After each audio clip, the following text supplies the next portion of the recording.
Olá, tudo bem? Meu nome é Anne e hoje eu vim falar um pouco sobre a sociologia rural. O que é a sociologia rural, o que ela abrange e qual é a sua importância de primeiro momento?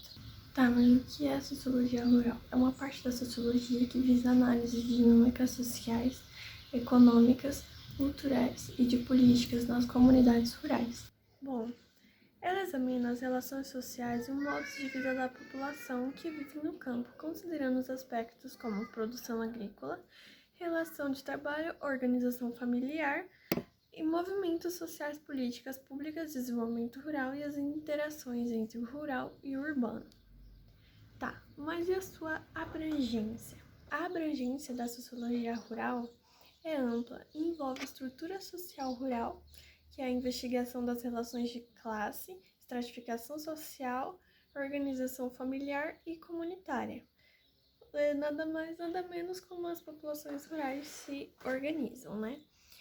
A produção e a economia, é claro, o estudo da economia agrícola, modos de produção e desenvolvimento de tecnologias, cultura e identidade, que é a análise de como tradições e valores e identidades se desenvolvem e mudam no campo.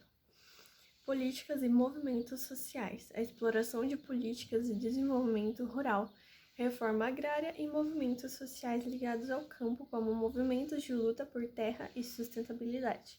Urbano, estudo de como as áreas rurais interagem com as áreas urbanas e das migrações, os eixos rurais, por exemplo, intercâmbios culturais e economia entre elas. Bom, qual seria a importância do estudo da sociologia rural, então? É o entendimento das mudanças sociais. O campo e as áreas rurais têm passado por mudanças significativas, políticas públicas e desenvolvimento sustentável. O conhecimento aprofundado das dinâmicas rurais é essencial para a formulação de políticas públicas. A sociologia rural também permite compreender melhor o impacto das práticas agrícolas no meio ambiente e ajuda a criar soluções mais eficazes. Bom, as transformações no trabalho rural são complexas e influenciadas por diversos fatores sociais, econômicos e ambientais. Vamos explorar cada um dos pontos mencionados. Primeiro ponto, questão social e desigualdade no ambiente rural. As questões sociais e as desigualdades assumem formas específicas: desigualdade de acesso à terra, baixa remuneração e pouca assistência social e trabalhista são problemas comuns no trabalho rural.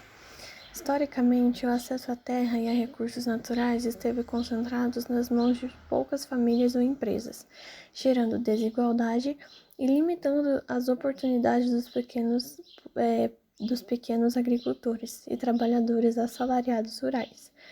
Além disso, a precarização do trabalho e a falta de infraestrutura e saúde, educação e transporte contribuem para aumentar a vulnerabilidade social das populações rurais. 2. O papel da terra. A terra tem um papel central no trabalho rural, pois é tanto um meio de produção quanto uma fonte de identidade e poder para muitas comunidades rurais. A posse e o uso da terra estão ligados a questões como autonomia econômica, segurança alimentar e práticas culturais. Em várias regiões, há disputas fundiárias que geram conflitos sociais e políticos. Movimentos como o Movimento dos Trabalhadores Rurais Sem Terra, MST, no Brasil, lutam pelo direito de acesso à terra àqueles que não possuem as propriedades, enquanto grandes corporações buscam expandir suas terras para monoculturas e pecuária intensiva, alterando a estrutura fundiária e o meio ambiental. 3. Urbanização e eixo do rural.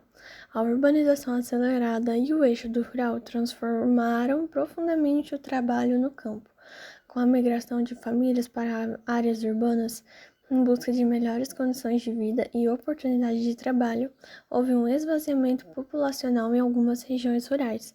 Isso, por sua vez, levou a uma redução da mão de obra disponível no campo, que acabou sendo substituída por tecnologias e processos mecanizados. O eixo do rural também causa uma descontinuidade cultural e social, pois muitas vezes as tradições e saberes ligados ao campo são perdidos quando as novas gerações migram para as cidades. 4. Sustentabilidade e agricultura familiar. A agricultura familiar e sustentável tem ganhado importância como alternativa aos modelos agrícolas intensivos e degradantes para o meio ambiente. A agricultura familiar desempenha um papel crucial na produção de alimentos, diversidade de cultivos e proteção ambiental. Além de promover práticas agrícolas mais sustentáveis, os pequenos agricultores tendem a preservar os ecossistemas locais e valorizar as técnicas agrícolas tradicionais. A sustentabilidade no campo depende de políticas que apoiem a agricultura familiar, incentivem a diversificação de cultivos e garantam um mercado justo para os produtores rurais.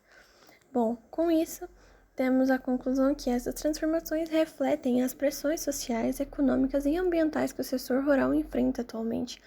A desigualdade social, o papel da terra, a urbanização e a sustentabilidade são temas centrais que moldam o trabalho no campo e apontam para a necessidade de um desenvolvimento rural que equilibre justiça social, sustentabilidade e prosperidade econômica.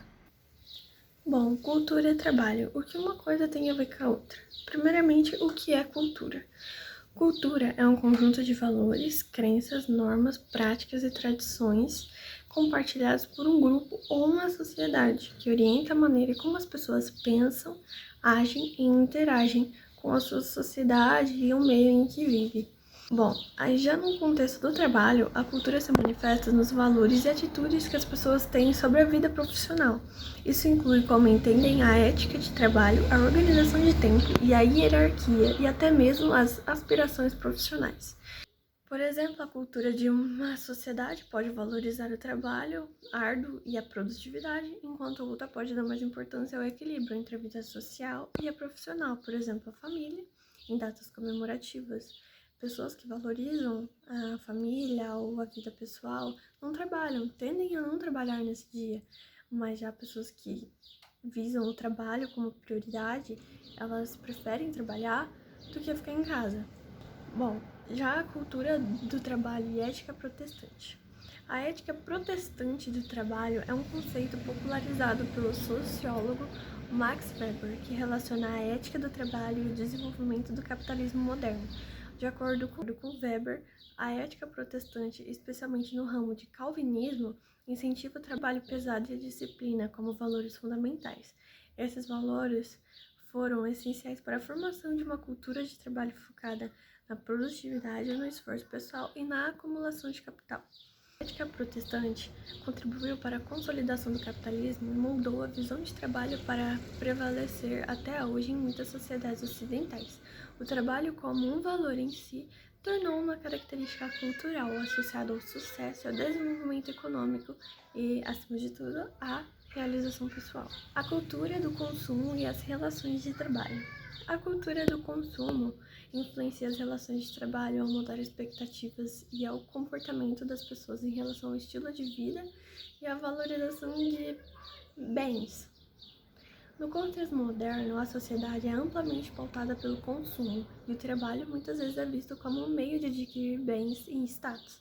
A necessidade de consumir e alcançar determinados padrões sociais pressiona o indivíduo a se dedicar cada vez mais para o trabalho. Bom, e essa cultura do consumo também reflete nas expectativas de empreendedores e trabalhadores. Em muitos casos, os trabalhadores são incentivados a consumir cada vez mais, criando um ciclo onde trabalham para sustentar o próprio consumo e o seu próprio status. A cultura e a alienação no trabalho, teoria de Karl Marx, que descreve o sentimento de desconexão que o trabalhador pode ter em relação ao processo produtivo dos produtos em que cria-se ao próprio ato de trabalhar. Bom, no conceito do filósofo, as sociedades capitalistas, os trabalhadores muitas vezes produzem para o mercado e não para si mesmo ou para a comunidade, o que leva à alienação, ou seja, ele passa a fazer coisas que nem é para ele, mas por esse movimento em massa passa a ser. Os de consumo podem acentuar essa alienação, especialmente em trabalhos repetitivos ou que não oferecem realização pessoal. Percebendo isso, por estar tão envolvidos, tão alienados realmente, que para eles aquilo passa a ser normal e estão satisfeitos. Então, a cultura e o trabalho estão profundamente juntos. Com base em tudo que foi falado, vamos fazer um fechamento, uma reflexão sobre esses temas. A complexidade das interações entre sociedade, economia e cultura nas áreas rurais e urbanas. As desigualdades sociais e econômicas aliadas a mudanças provocadas pelo consumo e mecanização desafiam a sustentabilidade e a preservação das tradições rurais.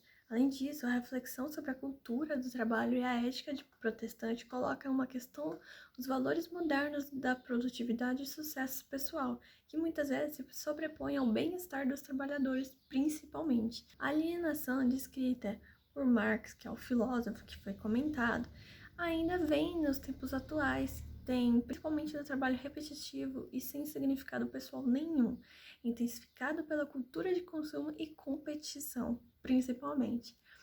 É essencial, portanto, que políticas públicas e ações coletivas busquem um equilíbrio entre desenvolvimento econômico e justiça social. O fortalecimento da agricultura familiar e a valorização dos conhecimentos tradicionais rurais aparecem como caminhos para um desenvolvimento sustentável e inclusivo.